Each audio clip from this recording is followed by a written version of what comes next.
వేసుకుంటుంది. ఈ పచ్చిమిర్చికి ఇప్పుడే బలం పుంజుకున్నట్టుంది, తెగ పూసేస్తుందండి. ఇది వేసి 6 నెలలు ఇలా అవుతుంది. గడిగడికి హార్వెస్ట్ చేస్తున్నామండి. పూత మళ్ళీ రెడీ అయిపోతుంది. బాగుంది మొక్క.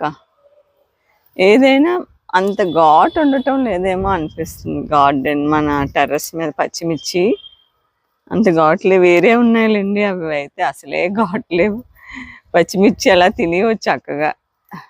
పచ్చిమిర్చి తినాలనిపిస్తుంది. అలాంటి వాళ్ళు కారం ఉండదు, చక్కగా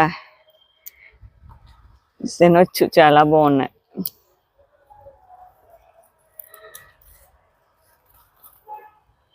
పచ్చిమిర్చి ఏరాలంటే నిజానికి ఇస్తే సరదాగా ఉన్నా సరే టైం ఎక్కువ ఉండాలి.